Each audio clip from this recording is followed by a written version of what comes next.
Guideline को लेकर जनता में भ्रम नहीं किया प्रचार प्रसार, अधिकारियों का नहीं है नियंत्रण।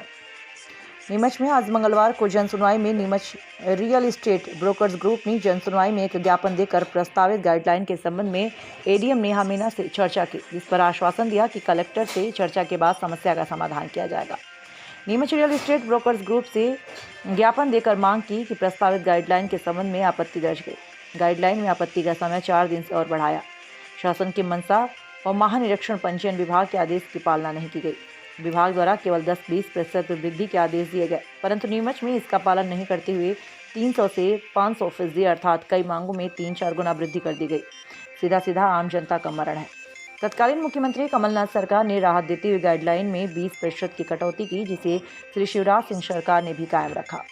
जानकारी के अनुसार बता दें कि आज नीमच में कितनी गाइडलाइन बड़ी, कितना और किस इलाके में होगी, आम जनता को नहीं मालूम। इसका प्रचार प्रसार भी नहीं किया गया। यहाँ तक कि आम जनता को मालूम ही नहीं कि कब गाइडलाइन पर आपत्ति दर्ज करनी है। आज जमीनों के भाव आसमान छू रहे हैं। एक गरीब आदमी अपना घर बसा सके वो सपना देख रहा है। प्राइवेट कॉलोनी कितनी महंगी हो गई है, गरीब कहाँ से इतने महंगे घर खरीदेगा। फिर ऊपर से बढ़ी हुई गाइडलाइन, जब गाइडलाइन में कम होगी तो आम जनता और गरीब का भी फायदा होगा। सरकार को इसकी चिंता हो तो अधिकारियों का नियंत्रण व कार्यशैली पर भी सवाल खड़े हो रहे हैं। हमें कोई आपत्ति नहीं, लेकिन धीरे धीरे बढ़े या फिर सरकार नियंत्रण करे। रेट के ऊपर नियंत्रण करना चाहिए। गाइडलाइन बढ़ती वहाँ तक तो ठीक है, लेकिन रेटों पे नियंत्रण क्यों नहीं हो रहा है? रेट पे नियंत्रण होना चाहिए। आज कहाँ जाएंगे आवास के लिए गरीब लोग, कहाँ जाएंगे मीडियम मध्यस्थ लोग, कहाँ जाएंगे? आज एक आदमी जीवन भर अपनी यदि नौकरी करता है तो कितने रुपए वो कमा सकता पूरे अपने जीवन काल में? वो जीवन काल में 25 लाख, 30 लाख, 40 लाख रुपए कमाता है, तो क्या करोड़ों रुपए प्रॉपर्टी को खरीद लेगा? अपना आवास कैसे बनाएगा? ये जनता के हित में एक बहुत ही वाजिब मांग रखी गई है। आज वो ये कि कल की तारीख में हमने एक नई गाइडलाइन का प्रकाशन किया जो कि बिल्कुल अनुचित था, न्याय संगत नहीं था। करीब 300 से 500% विभिन्न क्षेत्रों में गाइडलाइनें बढ़ा दी गई है और अचानक कल इसका प्रकाशन हुआ और अंतिम तिथि आपत्ति दावे की आज तय कर दी गई।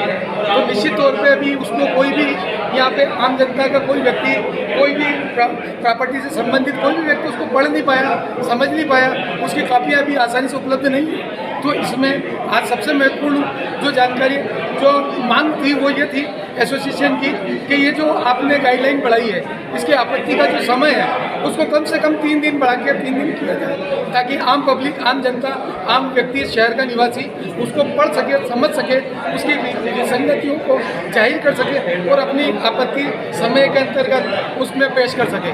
इस तरह की अगर सुविधा ये 3 दिन का आश्वासन उन्होंने दिया है। अभी हमने ज्ञापन दिया था, चूँकि आज हमारे यहाँ विधायक महोदय भी उपस्थित नहीं है, कलेक्टर साहब भी उपस्थित नहीं है, लेकिन उनके रिलीवर जो यहाँ थे उन्होंने हमारा आवेदन लिया, आश्वासन दिया 3 दिन का समय बढ़ेगा और निश्चित रूप से शहर की जितनी भी आम जनता है जो त्रस्त है वो अपना आपत्ति पुरजोर तरीके से यहाँ पे पेश करेगी और 3 दिन में यहाँ पर सब देखेंगे अधिकारी कि वाकई में जो चीज़ गलत है वो गलत है। जो बढ़ाना चाहिए एक निश्चित मात्रा में, प्रभारी मंत्री जी आए थे, आश्वासन दिया था कि 10 से 20% बढ़ेगी, उतनी ही बढ़ना चाहिए और धीरे धीरे बढ़ाएं, कोई दिक्कत नहीं है। लेकिन इस तरह से 500%, 300% की गाइडलाइन सब बिल्कुल अनुचित है।